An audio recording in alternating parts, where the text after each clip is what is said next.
Sir मेरा issue है कि sir I am also an UPSC aspirant. तो सर जब शुरू किया था तब बहुत जोश था। इवन मैंने अपना फर्स्ट अटेम्प्ट नहीं दिया है, बट स्टिल सर अब I am an like social person. तो जब यहाँ सर मैं इनिशियली आई थी तो आई एम लाइक कि मैंने सोच रखा था कि I will not interact that much to everyone, क्योंकि अगर मैंने इंटरेक्शन शुरू किया तो I will get social and I will lag in my studies. Sir initially sir सब सही चल रहा था कि like I was very good लेकिन स्टडीज़, पर अब सर जैसे जैसे मैं सोशलाइज हो गई हूँ, आई एम हैविंग फ्रेंड्स, तो सर ऐसा लग रहा है कि sir I am just going deep into that only. और सर कहीं ना कहीं अब मेरे दिमाग में एक सेकंड भी प्लान भी आना शुरू हो गया है। तो सर अब मतलब लाइक दिमाग में लगने लग गया है कि शायद मैंने जो ऑप्शन चूज़ किया है अपने करियर के लिए तो that is not for me, कि I am not for this. इसके लिए मुझे इतना ज़्यादा मतलब थोड़ा वैसा इंसान होना पड़ेगा कि सिर्फ मैं अपनी स्टडीज़ पे ज़्यादा फोकस करूँ और सोशल ना हूँ ज़्यादा। But I know I am a social person और मुझे लोगों से इंटरेक्ट करना, नेटवर्क बनाना, वो मुझे कभी कभी लगती है कि आई एम फॉर दैट। तो अब मुझे लगता है कि वापस पीछे जाना और यहाँ इतना खर्चा करने के बाद that is not that easy. तो sir I am in this situation कि अब मुझे समझ नहीं आ रहा है कि अब मुझे आगे क्या करना चाहिए। देखो, मैं आपको ये नहीं बता सकता कि आपको क्या करना चाहिए। मैं ये बता सकता हूँ अगर मैं आपकी सिचुएशन में होऊंगा तो मैं क्या करूंगा। मैं पहले अपनी पर्सनालिटी को देखूंगा कि मेरी पर्सनालिटी क्या है, उसके अकॉर्डिंग करियर को चूज करूंगा। अभी आपने अपने करियर को कैसे चूज किया, आप खुद बताइए, आपने कैसे चूज किया कि मेरे को यूपीएससी को क्रैक करना है? ये थॉट कहां से आया? यस सर, ऑल्दो सर मेरा पूरा फैमिली बैकग्राउंड बिजनेस से, इवन फादर वांटेड कि मैं बिजनेस करूं, but I don't know sir. मैंने एक्चुअली बीच में एनजीओ में वर्क करना शुरू किया था, तो फ्रॉम देयर आई थॉट कि I can do it's like मुझे इसमें भी इंटरेस्ट है, क्योंकि सोशल वर्क लाइक अगर कोई यूपीएससी नहीं भी करना चाहता तो everyone like to do that. But मुझे पता नहीं क्यों वो करने के बाद लगा कि I can do this also and much better for the society. असली सोशल सर्विस होती क्या है ये हमको कभी किसी ने नहीं सिखाया, लेकिन एक कीड़ा हम सबके अंदर है कि मुझे सोशल सर्विस करनी है या नहीं है? आप में से कितने हैं जो सोसाइटी के लिए कुछ अच्छा करना चाहते हैं? हाथ ऊपर करो। और कितने हैं जो महा गिरे हुए लोग हैं जो कहते हैं कि सोसाइटी की भाड़ में, मेरे को सिर्फ अपने बारे में सोचना है?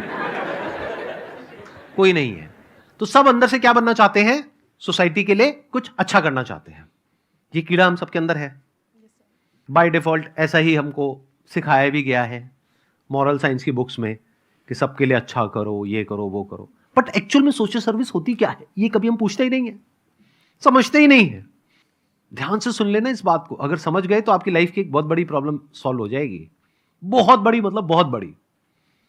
क्या एक फ्लावर एक पार्क में है, मान लो गुलाब का फूल है, उसमें से खुशबू आ रही है, वो सोशल सर्विस कर रहा है नहीं कर रहा है? Yes sir. नहीं कर रहा है। वो क्यों कर रहा है सोशल सर्विस? सोशल सर्विस हो रही है। दोनों में बड़ा फर्क है। उसके होने की वजह से वहां पर खुशबू है उतने दायरे में जहां पर वो है, बट क्या वो सोच करके सोशल सर्विस कर रहा है? क्या वो इसलिए खुशबू फैला रहा है कि लोगों को बड़ा अच्छा लगेगा, लोगों की लाइफ बढ़िया हो जाएगी, लोग रिलैक्स हो जाएंगे? उसको इस सबसे फर्क पड़ता है? तो गुलाब क्या कर रहा है? वो जो है जैसा है वैसा है, उसके होने की वजह से औरों को बेनिफिट हो रहा है। इस बात को ध्यान से समझ लेना। वो किसी की जैसा बनने की कोशिश नहीं कर रहा है। ये नहीं कि उसके फ्लावर के पास से कोई निकला और वो वहां पर उसने पेड़ के ऊपर देखा कि एक कोयल बैठी है और वो कुछ बोल रही है, गा रही है, व्हाटएवर, और उसने देखा कि लोग उसकी तारीफ कर रहे हैं और उस फ्लावर ने कहा मेरे को कोयल बनना है। ऐसा तो नहीं है ना? तो फ्लावर क्या कर रहा है?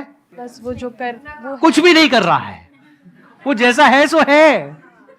कोयल क्या कर रही है? किसके जैसा बन रही है? जैसी है सो है, बट उसके होने की वजह से सोशल सर्विस हो रही है। ध्यान से सुन लेना, मेरी इस बात को समझ लेना। ये जो ठेकेदार होते हैं ना सोसाइटी के, इनसे खतरनाक लोग कोई नहीं होते हैं। आप लोगों को ये बातें समझ नहीं आएंगी। मैं हर तरह के आदमी से मिला हूं, आदमी औरत व्हाटएवर, तो मुझे पता है अंदर से कैसे होते हैं। तो कभी ठेका मत लो सोसाइटी का। Look at your life, look at your personality, what kind of a person are you. जैसे अभी आपने बोला कि मेरे को लोगों से बात करना अच्छा लगता है, लोगों से इंटरेक्ट करना अच्छा लगता है, तो अगर आपका करियर ऐसा ही हो जहां पर कि आप लोगों से बात कर सको, इंटरेक्ट कर सको, और उसके लिए जो तैयारी करनी है उस करियर के लिए उसमें भी कुछ ऐसा ही हो, तो बढ़िया हो गई लाइफ। Yes sir. आपकी जो मेन प्रॉब्लम है वो ये है कि अब मैं क्या करूं? क्या मैं इसको छोड़ दूं? या छोड़ने के क्या रेपरकशंस है? दुनिया बोलेगी, बाहर में गई दुनिया, बोलने दो। क्योंकि अगर अभी नहीं छोड़ा और 4 साल बाद छोड़ा तो दुनिया और बोलेगी। सर अभी भी छोड़ना मुश्किल है। अभी छोड़ना अगर मुश्किल है, अभी तक कितने अटेम्प्ट दे चुके हो आप? सर ये मेरा फर्स्ट होगा, बट मैंने अपना साल पूरा निकालना दिया है। तो अभी 1 ही साल हुआ है ना। हाँ पर सर मेरी तैयारी ऑलमोस्ट लाइक मैंने कर नहीं तो अभी मत छोड़ो ना, दे करके छोड़ो ना। जब एग्जाम दे दोगे और रिजल्ट आएगा तो वो रिजल्ट आपके घर वालों के सामने होगा, तो जब वो देखेंगे वो खुद ही कहेंगे छोड़ दो। आप खुद क्यों छोड़ते हो? उन्हीं को बोलो ना कि बेटे रहने दे, तुझसे ना हो पाएगा, व्हाटएवर। फिर आपके लिए रास्ता खुलेगा एक दूसरा। देखो थोड़ा सा दिमाग लगाना सीखो लाइफ में ना, चाणक्य नीति को सीखो। साम दाम दंड भेद, मतलब हर तरह के नुस्खे हमको आने चाहिए। क्योंकि अभी आप बीच में छोड़ दोगे तो पूरी जिंदगी भर के लिए एक ठप्पा लग जाएगा। थोड़ा सा ही टाइम रह गया ना, खत्म कर लो, एग्जाम दे दो, मार्क्स आ जाएंगे, जो होगा वो सामने आ जाएगा। सर वही ऐसा लगता है ना फिर कि सेकंड ऑप्शन भी नहीं हुआ तो मतलब फिर जो हम सोच रहे हैं कि प्लान बी हमारा ये होगा, कल को वो भी नहीं हुआ तो। हाँ, एक मिनट, स्टेप बाय स्टेप आगे बढ़ो। देखो अब क्या हो रहा है, अभी आप क्या कर रहे हो, आप एक प्रॉब्लम को और कॉम्प्लिकेट कर रहे हो। करियर चूज कैसे किया? सर आसपास देख के। आसपास देख करके कुछ भी अच्छा लगा, बस अट्रैक्ट हो गए और उसकी तरफ वो कर दिया। और वो भी जब कुछ और देखते हो तो कुछ और माइंड में आने लग जाता है। हाँ, यस सर। जैसे अभी किसी को देखा तो यूपीएससी का माइंड में आ गया, फिर शार्क टैंक देखा तो बिजनेस का माइंड में आ गया। ऐसा होता है नहीं होता है? तो वो माइंड जो है वो इधर उधर छलांगे मारता रहता है। क्यों? क्योंकि हमें क्लैरिटी नहीं है कि हम जो कर रहे हैं वो कर क्यों रहे हैं। किसी को देख करके कर रहे हैं। वो जो मैंने अभी थोड़ी देर पहले एग्जांपल दिया था, फ्लावर वाला और वो जो कोयल वाला जो एग्जांपल था, कि हम किसी को देख करके कुछ बनने की कोशिश कर रहे हैं। क्या कभी भी फ्लावर कोयल बन पाएगा? अगर वो बनने निकल गया तो नो सर। मे भी शायद बन जाए लेकिन उसके लिए पता नहीं कितना एफर्ट करना पड़ेगा। तो वो हो गया एक मुश्किल रास्ता। आसान रास्ता क्या है कि फ्लावर बनने के लिए जो करना चाहिए वो सब उसके अंदर है, तो वो बड़े आराम से बन सकता है, एफर्टलेसली बन सकता है। तो आपका जो बेसिक नेचर है उसको पहले एनालाइज करो, समझो। अब कैसे समझ आएगा? You always fall back on to that basic nature of yours. It keeps pulling you from within all the time. उससे रिलेटेड देखो क्या क्या करियर्स है, उसको चूज करो। आसान नहीं हो गया? जैसे फॉर एग्जाम्पल कोई इंसान बहुत ही क्रिएटिव है, रोज सुबह वो इंसान उठता है और उसके माइंड में कोई अजीब से आइडियाज आ रहे होते हैं। ऐसे इंसान के लिए क्या यूपीएससी अच्छा ऑप्शन है, बुरा ऑप्शन है, या बहुत बुरा ऑप्शन है? बहुत बुरा। क्योंकि यूपीएससी को क्रैक करने के लिए क्या चाहिए? एक ऐसा माइंड चाहिए जो वन पॉइंटेड हो, रेजर शार्प फोकस चाहिए कुछ सालों तक। ऐसा माइंड नहीं चाहिए जो रोज सुबह कुछ और ही इमेजिनेशन में चला जाए। तो अगर किसी का ऐसा माइंड है, मान लेते हैं, हर एक का अलग अलग माइंड होता है, बॉडी माइंड का स्ट्रक्चर होता है।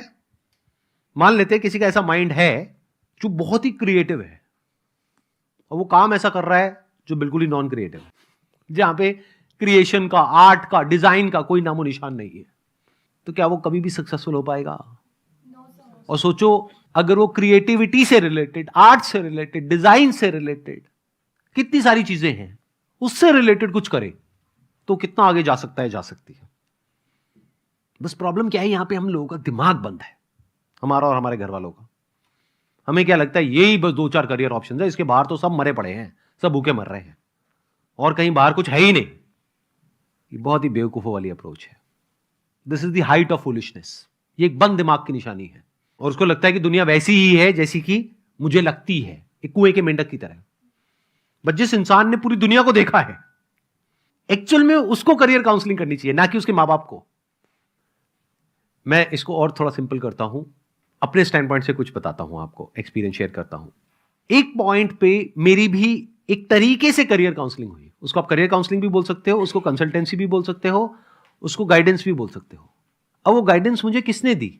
जब मैं अपना बिजनेस शुरू कर रहा था, मैं कुछ बहुत ही गलत डिसीजंस लेने वाला था उस बिजनेस में।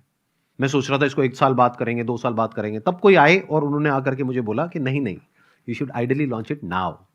जितना आप डिले करोगे, आपको मार्केट का रिस्पॉन्स गेज करने में उतना ही टाइम लगेगा, उतना ही आप इन्वेस्ट कर चुके होगे, उतना ही टाइम वेस्ट कर दोगे, पैसा वेस्ट कर दोगे, फिर एंड में फेलियर उतना ही बड़ा हो जाएगा। Then you will not be able to pivot. तो ये उन्होंने मुझे आइडिया दिया, थॉट दिया। किन्होंने? मेरे एक रिलेटिव हैं जो कि यूएस से हैं। उनका जो एक्सपोजर है बिजनेसेस को लेकर के, लाइफ को लेकर के, वो बहुत बड़ा है। तो वही अगर मैंने सजेशन लिया होता किसी अपने ऐसे रिलेटिव से जो मानो जिनका लाइफ को लेकर के एक्सपोजर बहुत ही नैरो है, तो पहले तो उनको समझ ही नहीं आता। उनको समझाने में मुझे 4 महीने लग जाते कि इमेजेस बाजार नाम की चीज क्या होती है, स्टॉक फोटोग्राफी क्या होती है, अरे फोटो तो गूगल में फ्री में मिल जाती है, कोई पैसे क्यों देगा उसके? ये कैसा बिजनेस है? बिजनेस तो हमें समझ आता है, यहां से माल खरीदा वहां बेचा। तो जो ट्रेडिशनल बिजनेसमैन है वो ऐसी बातें करता। अगर किसी ऐसे इंसान के पास में चला जाता जिसने जॉब करी है, वो कहता अरे बिजनेस में तो बड़ा रिस्क है। तो ऐसा इंसान चाहिए जिसने लाइफ को पूरी तरह से देखा हो। There is absolutely no limit to what you can do if you align your career as per your personality. अपनी पर्सनैलिटी के अकॉर्डिंग अगर आप कुछ करते हो तो वो काम एफर्टलेस हो गया, उसको सीखना भी एफर्टलेस हो गया, बाद में उसको करना भी एफर्टलेस हो गया। अगर आपकी पर्सनैलिटी से वो काम अलाइन नहीं है तो पहले तो उसको क्रैक करना ही नेक्स्ट टू इंपॉसिबल है, क्योंकि बार बार आपकी पर्सनैलिटी आपको एक तरफ खींचेगी और वो काम दूसरी तरफ खींचेगा, उस काम के लिए जो करना पड़ेगा। फिर उसके बाद अगर आपका हो भी गया और उस काम में भी अगर आपकी पर्सनैलिटी से अलाइनमेंट नहीं है तो आप पूरी जिंदगी के लिए फंस गए। आपको कुछ पर्सपेक्टिव मिला? Yes, कुछ sir. थॉट प्रोसेस चेंज हुआ?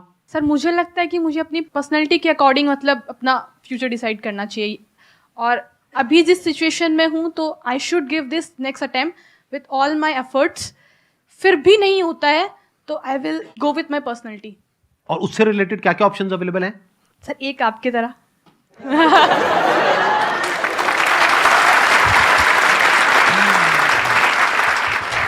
लेकिन याद रखना ये सिर्फ एक ऑप्शन नहीं है, एक मेरी तरह, बट सर आई वांट ऐसे टू गो फॉर बिजनेस। हजारों लाखों ऑप्शंस हैं। If you want to do business, business में तो अनलिमिटेड ऑप्शंस हैं।